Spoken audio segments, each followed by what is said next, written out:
took less than a minute to ignite her gaslighting. Now I'll break down what just happened. You might want to take notes. At the Gaslight Inn.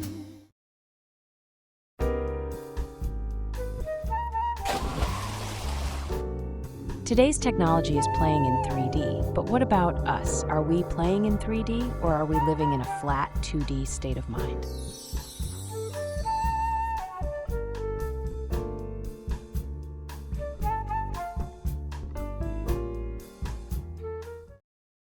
Hi, I'm Lisa Heard It All. Welcome to my podcast.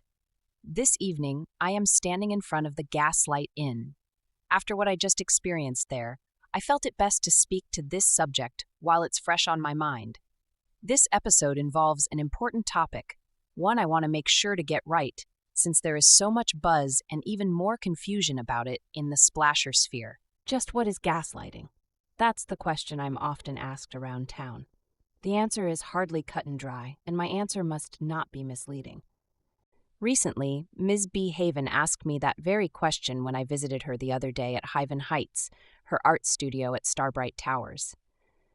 B. explained that her preteen daughter Velocity used the term when describing what happened to her at the Jack in the Box elementary school recently. Lisa, are they trying to set people on fire? No, I explained. Gaslighting is a form of psychological manipulation. How awful. Velocity was on that strange app Trap Chat when I heard her use the word. I suggested she go out and play with the new camera her dad bought her instead of fumbling with that gizmo. How does Velocity know about this? And I don't. I suppose I should get out of the studio more often. So, I asked B to join me for dinner at the Gaslight Inn to shed some light on the topic. The Gaslight Inn is one of Splash City's finer dining establishments, with its subdued atmosphere. When B and I first sat down for dinner, I noticed my former U-Pop boss, Chloe Clueless, sitting at a corner table with her daughter Agenda. I was expecting this, as the Gaslight Inn is Chloe's favorite haunt every Friday night. Never missing a beat of discontent, B noticed the two women staring at me. Honey, those two women are eyeing you so hard they're hoping their gaze turns your delightful buzz gray. They're appalled to see me here, I explained, filling B in that it was Chloe who wanted to fire me after I voiced dissent over U-Pop's harmful policies, and she sees this place as her domain. In Chloe's eyes, I am not welcome here. So, I think I'll go say hello, I said with a slight smile. This is going to be good. I see her now, that favored guest. Her laughter rings, she's impeccably dressed. But her gaze is sharp, her whisper sly. She's in on the game, I can't deny.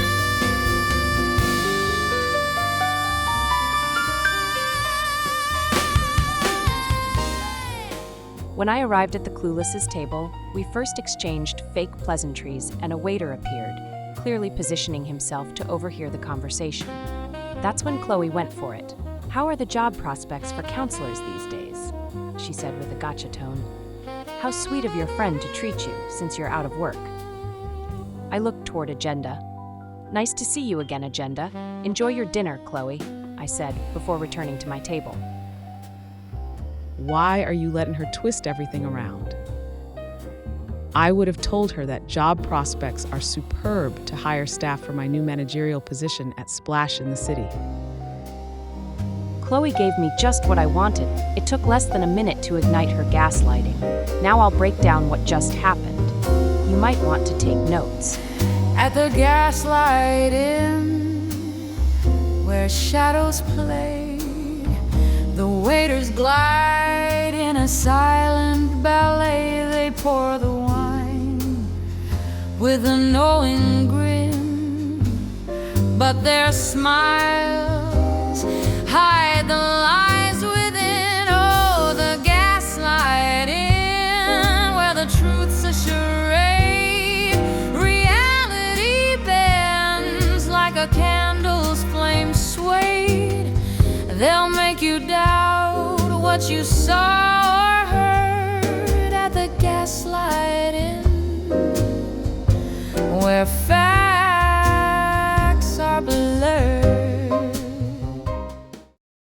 Chloe's dig at me was a projection, as it's Chloe's job that's at risk now that UPop's budget is being slashed.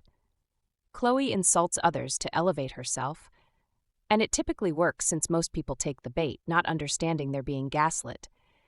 If I explained about my new position at Splash in the City, as B suggested, I would have played right into her hand. Gaslighting is abuse. As soon as you defend yourself to their fault-finding, you're caught in their trap. In a way, you're accepting the abuse, even though that's not your intention. Hey Mom, guess what? I just snagged some epic new shots. This camera is an absolute game changer. Velocity just sent me this video, and it looks like she's having a blast in my studio.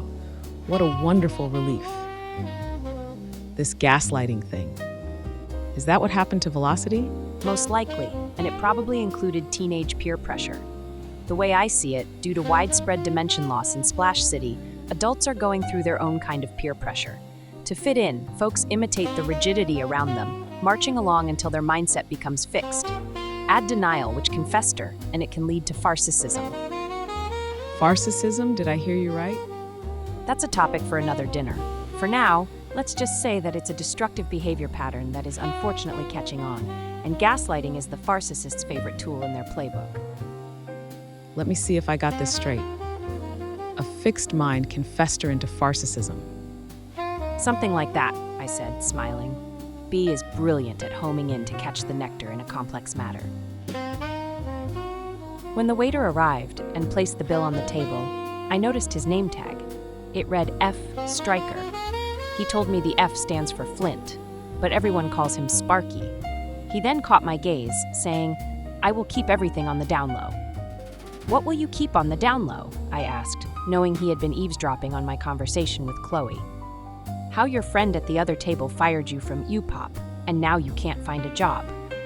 He left with a wink and an expectation of a big tip. The gaslighting, where truth's a disguise, a flickering tail beneath velvet skies. They twist your world till you're not sure where you've been. That's the game they play at the gaslighting. Instead of exploding at Sparky's extension of Chloe's gaslighting, I calmly paid the bill, and as B suggested, I did not leave a tip for Sparky. While I heard the waiters here do this was my first time being the recipient of the Gaslight Inn's idea of exclusive customer service. This story gives you just a taste of the topic of gaslighting. It's bitter. Becoming aware of the process of gaslighting is key to keeping yourself free of it, so we will revisit this topic in coming episodes. In the meantime, be on the lookout for the Sparkies in your life. Thanks for watching. See you next time. Whatever we do to help bring vibrancy back to Splash City, we're doing it with a playful attitude. Play is key. It's time to take ourselves less seriously and play more seriously. In the Playing in 3D in Splash City Life Fable book series, Ms. Pink and her dog Uno, friends Misguided Light and Justin Tide, and mother and daughter Ms. B. Haven and Velocity share their stories of playing in 3D to mentor and inspire you to play in 3D. And don't forget to check out my Playing in 3D story too. There's a surprise waiting for you in the afterword of each Playing in 3D in Splash City book, a fun and simple way to help you become more 3D every day. We call it Bathology.